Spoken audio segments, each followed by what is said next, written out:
All the pieces of wood that I used for this sign were pieces that I found in the dump. They were just salvage pieces that were thrown out, but somehow I just seemed to see the potential in these two pieces of wood, and I knew I wanted to make it into an antique sign. I glued the two pieces together, and then I painted the whole sign with my homemade chalk paint. While my chalk paint was still wet, I sprinkled the whole piece of wood with coarse salt. When that dries and you sand off the salt, it gives a wonderful vintage look. I'm just using an 80 grit sandpaper on my sander, and I'm just really being aggressive and sanding it so it looks really chippy and old. I want it to look like an old reproduction antique sign. And when you're sanding away that salt, it's going to expose the color underneath that I painted, the black color, and it looks fabulous and chippy.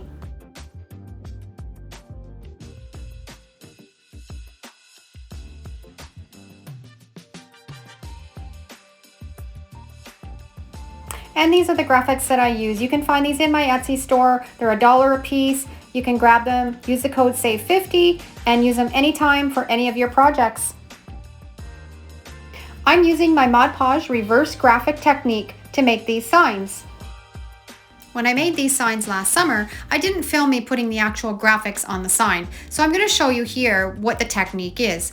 You print off your signs on your LaserJet or your inkjet. You can use either, and I'll put a link down below in the description comparing the inkjet and the LaserJet methods. You take your Mod Podge and you put a liberal amount over the whole graphic. But don't soak your paper. You just want to cover the whole graphic completely, because if you put too much on, it'll cause wrinkles and bubbles. Make sure when you're using this technique, if you're printing it off yourself, to reverse the text. Otherwise, it'll be backwards when you put it on your piece of wood. If you grab these out of my Etsy store, they're already reversed and ready to go. And these graphics are going to go right on the piece of wood over top of the chalk painted surface.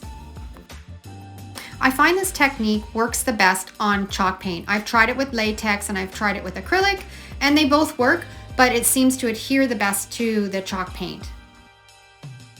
And this is all ready to put on the sign. You flip it over, press it on the wood, and then press out all the bubbles and wrinkles, and then you're gonna let it sit overnight. And this is sat overnight. I've dampened it with a rag, and just so you can start to see the letters, and then you're gonna rub away all the excess paper. This takes a little bit of patience and a little bit of practice, and you don't wanna wet your paper too much because you will rub away the letters if it gets too wet.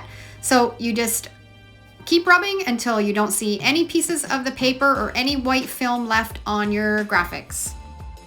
With this technique, you're always gonna have little bits and pieces that are gonna rub away too off the graphic. That's just the way this technique works. And I actually like the look of it. It just kind of gives it more of a distressed look.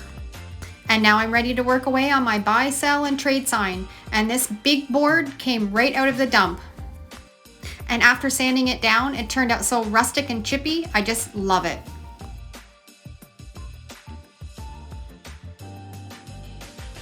And look how fabulous this turned out. It's so rustic and chippy and antique looking.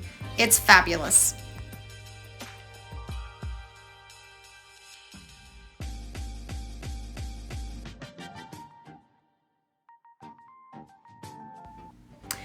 And there you have all three of the signs all finished, and they look like they were right out of a general store or an antique store.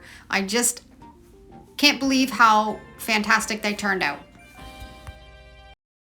So get out into your garage, your shed, ask your friends if any of them have any scrap wood. Get them painted with some chalk paint and try out this technique, because you will have a fantastic farmhouse sign. Hope you enjoyed today's tutorial. Thanks for watching and have a great day.